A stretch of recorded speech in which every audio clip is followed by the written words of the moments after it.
All right, good afternoon. Once again, the rules. No videotaping, no flash photography. Make sure your phones are on mute. If you have a question, please raise your hand and wait until the microphone gets to you before you ask your question.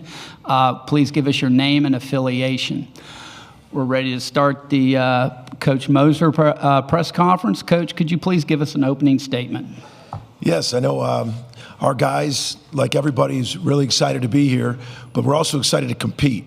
With what the grind we went through in the SEC, the resiliency these guys showed will be what this team's trademark of just how they've been resilient, battling through this league, battling through ups and downs, and playing their best basketball right now. Thank you, Coach. Let's start over here, Cooper. Yeah, Porter, John Hoover, Sooners on SI. I asked the players this. What are you looking forward to? It's been a couple of years since you've been here in the tournament. What are you looking forward to the most tomorrow, whether it's the atmosphere or the pregame buzz or anything that goes into that? I mean, this tournament, there's nothing like it. And the thing you look forward to is, I mean, you work all summer, everything, to be on the stage to where it's win in advance. So what we're looking forward to is to competing to get a win, and one at a time. But I think the guys are really, especially like guys like Sam and Jalon, who just got gut punched a year ago when we felt we were in, and then there was 5 bid steals. But for us to get in, and I think what was been evident the last 4 days of practice is they're just not happy to just be here. Like this was, obviously we knew it's the first step was getting in, and now I think they're really looking forward to competing. Jaden on the side. Porter, Dan Walken, USA Today here. So much talk about how physical the SEC was this year with the style of play. How did you see that as you went through it, and how do you think that's going to translate to the tournament? You think it'll help, or maybe it could be a little iffy if the officiating's different? Yeah, you don't really know right now, Dan, I don't know the feel yet of the officiating, but I will say this, going through the SEC, the positional size was absolutely phenomenal. Like going right down from the 5, the 4, the 3. But where it was different that I felt of any place I've ever been, any level I've ever been, was the offensive rebounding. The push to get offensive rebounds, that positional size, the physicality in the paint is what's going to be interesting to this league, because there's some of the best offensive rebounding teams in the country in the SEC. And the way they just go get off the glass, I think that's what this tournament's going to see too, is the positional size, athleticism, aggressiveness on the offensive glass. Okay, we're going to go front row, and then we'll get you. Yeah, Porter, Bob Prisbilla with Sooner Scoop. We know Sam Godwin's provided an emotional lift the last couple of weeks, but is there an update to whether or not he might be available to play Friday night? Sam has done absolutely everything you can do to get back. I mean, I think he's, almost probably 3 days. He's right there. He did some stuff with the team today, and it's going to be hard for him. We'll see. We kind of started out saying, hey, 10 minutes if you give us a lift. But it's just, you don't want to put him in a position. And I know for Sam, he's like, well, this is it for me. I can't say how much, I can't tell you how hard he's gone after it these last 2 weeks. And it's a sprained MCL, so it's an injury that takes a little bit of time. But we'll see. He did some stuff this morning. It's going to be hard for him to go tomorrow night. But I know if we're going to wait and see how he does shooting around, and also tomorrow in our walkthrough. Okay, let's go on the edge there. Coach Mike Anthony from Hurston, Connecticut. Would you mind describing your experience with Jeremiah so far, and just what makes him such a dynamic player in general, and also over the last few months, what are some areas he's really learned to impact the game even more in? I tell you, my journey with Jeremiah started when we were recruiting him at the Peach Jam, and all of a sudden he was going to reclassified. So he missed the whole summer. So that's one thing to be a reclass, but other to miss that whole foundation of the summer. And my journey right from the beginning is I saw a young man with no ego. I saw a young man that didn't come in here entitled. And I actually didn't start in the first couple games for that reason. I want him to fight at his young age, and just fought through it. And for him, it's been a growth constantly. There's no one in the gym that's more. There's no one that watches more film on his own. And we got off to a great start. And then we went into the league. And right out of the gate in the SEC, they're all older point guards. Go down the list: Wade Taylor, Ziegler, Sears, Pope. I mean, one after the other, they're older guys. And for him to fight through this, I just see growth. It was a big play in the Georgia game when he was getting to the foul line, he was making Sebastian was scoring, and then on a big basket he drove to the left, and like the whole thing converged. And instead of making a tough shot contested, he kicked it out to Jalon Moore for a three. He's seeing the floor, making the right play. But my thoughts about my journey, my relationship with Jeremiah, is about a young man that's come in and he's had dreams. He wanted to reclassify, and he has worked. He has worked. He has been not entitled, and he means a lot to our team. Okay, Jaden up here in the front. Wayne Norman, UConn Sports Network. You talked about the offensive rebounding in the SEC. Do you see UConn as a similar type of team with that offensive rebounding? Absolutely. That's a great point. We've talked about that with how you can talk about, and you do get caught up talking about the elite movement of UConn. Just elite. We've seen it on the national stage here for many years, winning the championship. But their movement is as good as anybody that I've seen. They'll do multiple sets. So you get caught up in talking about staggers, flares repo. But the thing we've really made it, you have to rebound the ball. They absolutely are like an SEC team that with the offensive rebounds. Reed in there. Carabine gets in there and gets his hands on it. McNeely goes. They have great positional size too. So we know we've got to guard their actions and multiple efforts guarding their movement. But the job's not over. The job's over when you get the rebound, because they will go get it. Jaden right there's got a question. Yeah, Porter, to follow up on that great scouting report on Connecticut, but when you break down the fact that they won the 2 last national championships, Dan Hurley's got an amazing track record. You guys get back in the tournament, and this is who you play. That's who you get, kind of the proven commodity that they have, if you could talk about that. Well, they've earned that respect. I mean, everything that UConn has their way has been earned. With the back-to-back national championships. But that is in the past. For us, we have our focus is on this year's team and all the respect we have for their players this year, what they do. They play tough, they play hard, they move it, they share it, they play the right way, and they've earned the right to say back-to-back national championships. For us, we're coming in here, and like we do in every opponent, we've faced the #1 team in the country probably 3 different times this year. 14 of the 16 SEC teams spent time in the top 25 this year. So we're not stranger to playing a top team in the country. And each time we go into it, we call it a confident respect. You have confidence in our ability to come in there and win the game. You respect their strengths, and UConn obviously has a lot of those strengths. Any other questions? Coop, want to go back up front? We talk about Jalon Moore a lot, but just go back to the initial time that you met him and how he's grown on and off the court and what he's meant the last 2 years.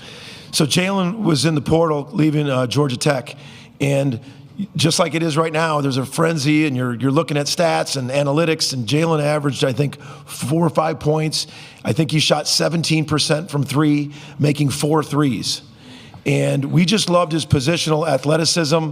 I loved his energy level. I related so much with his smile. He has this infectious smile and energy level, but then when he gets on the court, he's got this, and he brings that to the game. Some guys are athletic. I've said this, Rick Majerus and I used to talk about this, is, some guys are really athletic, but they don't play athletic. They don't get their athleticism in the game. Jalon gets his athleticism in the game, the way he runs the court, the way he rebounds, the way he drives to the basket, and it's a credit to him. But his work ethic, for him to look at where he's gone from a guy that averaged 4 a game to being 17 a game, to being a 2-year 40% shooter from 3 around that neighborhood. That's a tremendous jump in his skill level. And he's going to be able to play after college, and that's a credit to his work ethic, his skill development.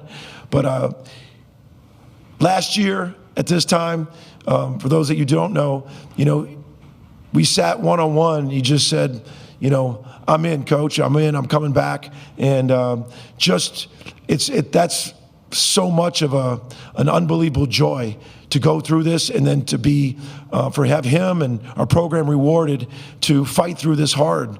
And I'll always think of Jalon of fighting through hard, because he wanted it so bad this year. And there was a moment this year where it was easy for everyone to quit, getting gut punched. And we just, life lesson, staying with it, persistence, faith, resiliency, of fighting through hard. And to get these wins down the stretch and play your best basketball. Jalon Moore has been the heart and soul of our team for that. Jaden, can we go there in the middle? Hey, Porter. Brendan Marks from The Athletic.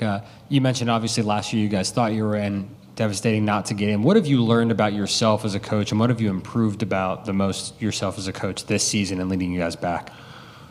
Well, I've been in it a long time, and what I did was I leaned on my faith. My faith is my foundation for everything. My family is my foundation for everything. And 365 days ago, or whatever that was, that Selection Sunday, was one of the hardest professional days, to where you're sitting there and you're clearly in, and all of a sudden there was 5 bid steals, and then we were out. And just to go through that with those young people, too, because as a coach, you have more and more opportunities. As young people, you don't. A guy last year like a Rivaldo Soares who just wept, and just because you wanted it so bad. But what I learned, is that, like everything, how you think is how you feel. How you feel is how you act. How you act defines you. And how I thought is God's got a plan. There's a resiliency, an energy level you have to have in life to fight through hard. And there were a lot of hard times dating back to when we didn't get in. And then when there's times we were getting punched in the face, losing some last-second shots. But if you lean on your faith, and you lean on your family, you lean on your locker room, your friends, your teammates, your coworkers, those people are the ones that matter. And that's what it wasn't that I learned that about myself. It was that those are previous lessons I learned on my life journey, that's what you do when time is tough. And that's what I'm happy for those young people, because I think they learned that lesson too this year. A lot of young guys were in there fighting every day. I swear, everyone thought I was Bill Murray hitting the clock in Groundhog Day. We'd come up with a tough loss, and I'd come to the locker room the next day and be like, you guys, we have a path. We have a path. We've got to play better basketball. We got to do this. And they just kept on getting up. They just kept on getting up and fighting through hard. And that's what this team storyline is, resiliency. Jaden up front here, please. Wayne Norman, UConn Sports Network. Porter, you talked about offensive rebounding. What do you see as a couple of keys for Oklahoma to win this game tomorrow night? Multiple efforts on defense. You can't take a break. You have to have multiple efforts. You're going to have to guard a stagger. You're going to have to guard a flare. You're going to have to guard a shuffle cut and a flop on a stagger. You're going to have multiple efforts defensively. You can't waste possessions. I'm always comes down to turnovers with that. Like when we're playing our best, we're high assists, low turnovers. So that's been a mantra. They get to the foul line very well. We've got to be able to play really, really hard, guard all their actions without fouling, especially with our depth. And but when you watch UConn, it's that multiple efforts on defense, and then end the possession with the rebound against UConn. Any other questions? Cooper on the side. Hi, Sam Callahan with the Daily Campus. You have some of the best freshmen in the country on the floor tomorrow night. What stands out about Liam McNeely that has him mocked as an NBA first-round pick? I've known Liam since I almost got the job at Oklahoma. He started in Dallas. Great kid, great family. The thing that I've always seen is a combination of a tremendous toughness to compete. He's a competitor deluxe, combined with his IQ, feel for the game, and his skill level. He can pass. He's got really good positional size at 6'7". His range on his shot, his ability to pass. But, I think his intangibles of feel for the game and toughness are just two really huge attributes that you can see that he doesn't look like a freshman with those attributes. Any other questions? All right, Chase, we need to do one Zoom question. All right. And this is the first time I've tried this. So. James, are you there? I'm there. All right, what is your question for Coach? Porter, you've been in the NCAA tournament before and had some great runs, but as you mentioned, this is the first time for your team and these guys on your team. And I know you noticed everything about them, or you pay attention to what they do. Can you kind of describe what it's been like for them this week as they've gone through practice and they've done things to get ready, and how much joy that's brought you and your staff to watch them to get ready to play in this tournament? I tell you, every coach in their career will go through moments, maybe almost every year, where you have some players, if you go through a tough time, you might have a young man not playing or this, and they say to themselves, I'm not having any fun. Every coach will relate with that statement. I'm not having any fun. And what reminds me of this team is when we were in the SEC tournament, we beat Georgia, and we were preparing for Kentucky, and we had a late night, and the next morning they were on the terrace eating breakfast together, talking about the game, talking about that, and I stopped them. I said, this is what's fun. Competing, going through hard and winning. The grind to compete and win isn't fun. I mean, it's very hard to compete and grind. The fun is that, enjoying that success together. The fun, we talked about it, was after Selection Sunday. The pure joy of watching their face, see it come up. Then why I know they're such high character is watching them come to practice the next day and turn it off, turn that competitive nature. We went after one of the hardest couple practices the next day. And but that's what's fun. Fun is fighting through hard in life. Fun is fighting through tough times with a group of people you love. And not just, some people want it the other way around. And you want the fun first. And this group fought through hard. And what it was like to see players I love learn that and go through that and have that fun together and have them get rewarded, because they kept on fighting, and sometimes we weren't rewarded this year. But they learned that in life. Sometimes you don't get instant gratification.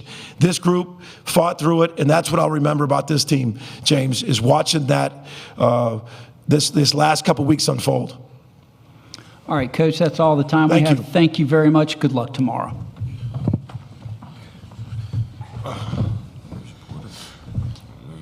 Good afternoon. We are now ready to start the student-athlete press conference for Oklahoma. I'd like to remind you there is no videotaping allowed, no flash photography allowed.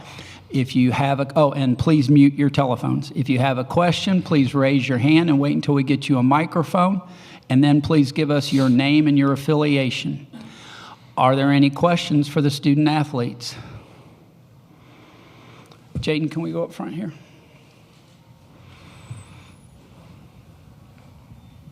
Bob Prisbilla with Sooner Scoop. This is for Jalon.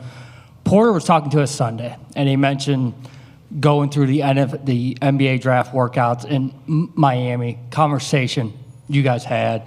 What do you recall about that, and what has this year taught you in terms of being a leader?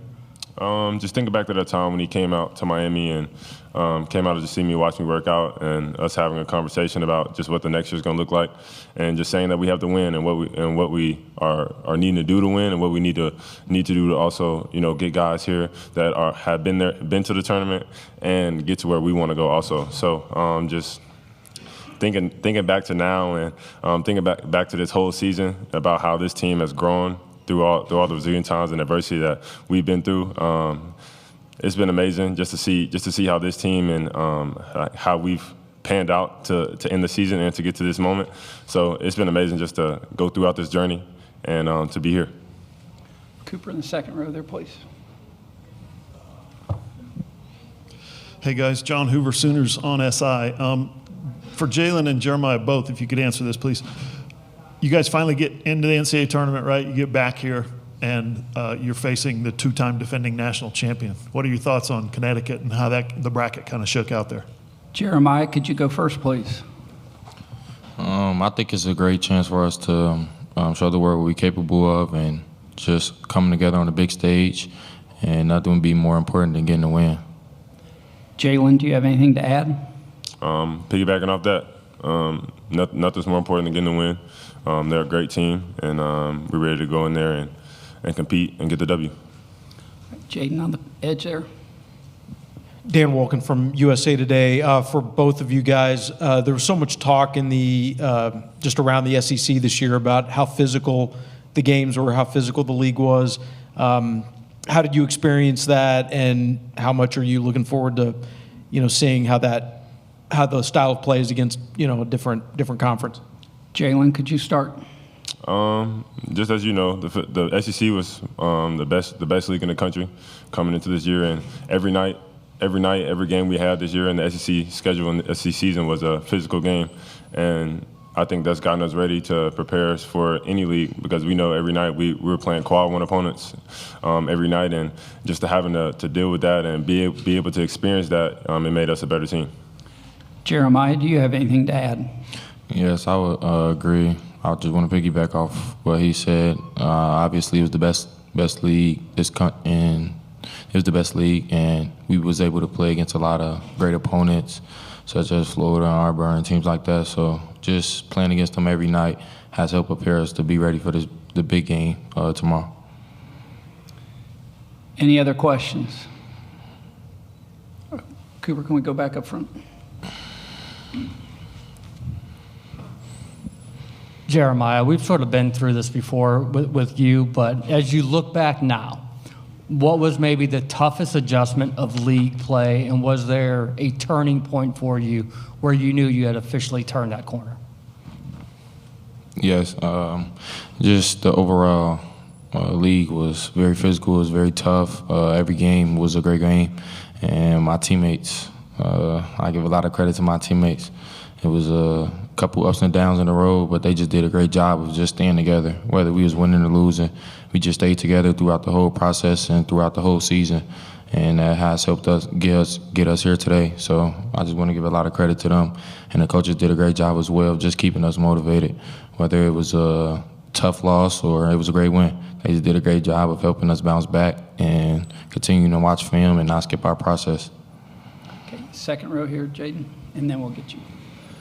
Wayne Norman, UConn Sports Network. Jalon, when you look at tape or film of UConn, do you see any similarities in teams on your schedule, either non-league or SEC? Yes, for sure. I mean, UConn, they run a lot of tests. They have a high-powered offense, and in the SEC, it was a lot of teams who have a high-powered offense, like the Tennessees, the Georgias, Kentucky. So, just being able to experience teams like that, and then also on the non-conference schedule, us going up against the Arizonas and the Michigan. So, I think that's prepared us to win the game tomorrow. Okay, let's go over here. Yeah, for both guys, you've come up through basketball through the years, and I just wonder, from your perspective, what are you looking forward to the most tomorrow, pregame, during the game, halftime, looking up at the fans, the music, the bands, competing, or just the competition, obviously. But besides that, what are you looking forward to the most, just based on what you've seen through the years? Jeremiah, could you answer that? Really just the experience. It's my first time, so I really just want to enjoy the experience, go out there, leave it all on the court with my brothers, and win in events. And that's probably the biggest thing I'm looking forward to in this journey. Jalen, do you have anything to add? I agree. Piggyback off that, man, the experience. We watched this growing up, and to be able to be here, man, it's a blessing from God. And so I'm also ready to go out there and experience with my brothers, man, and fight, win in advance, man. That's what we're here to do. Any other questions? All right, gentlemen, you're excused. Thank you very much, and good luck tomorrow.